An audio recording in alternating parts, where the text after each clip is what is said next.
What if a name you picked just to fit in ended up replacing your real identity for the rest of your life? That's exactly what happened to Noel Stookey. Today, most people know him as Paul, but that wasn't supposed to last beyond a few rehearsals. And yet, 65 years later, it still hasn't gone away. Back in the early 1960s, Stookey was just another young musician trying to figure things out in Greenwich Village, the heart of the American folk explosion.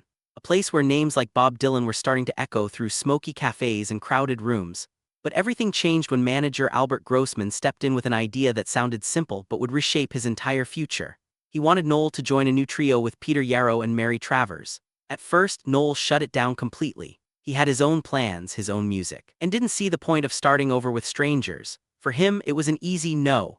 But then came a strange turning point, a spontaneous visit, a casual musical moment, and suddenly Noel found himself in a room with Peter and Mary trying to play the same songs and failing completely. Their versions of folk songs didn't match at all. Different chords, different timing, different instincts. The only thing they could actually agree on was a nursery rhyme. Mary had a little lamb, but what happened next changed everything. Somehow in that messy, unplanned harmony something clicked. It wasn't perfect, but it felt alive. That's when the idea of forming a trio finally made sense. And when they needed a name, Peter, Paul, and Mary just fit. It had a rhythm, a balance, even a subtle biblical echo that made it unforgettable. That trio became Peter, Paul, and Mary, one of the most iconic folk groups of their time.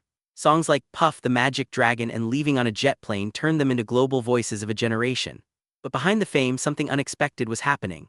The name Paul stuck. What started as a simple stage choice just to match the trio's rhythm slowly replaced Noel in public memory.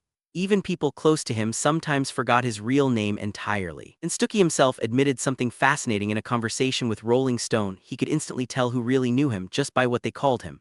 If they said Noel, it meant personal connection. If they said Paul, it meant the public version had arrived. But time didn't stand still. The group eventually slowed down, paused, reunited, and performed across decades, until loss began to reshape everything.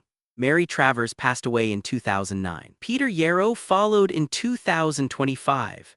And now, Noel Stookey stands as the last living member of the trio that once defined an era.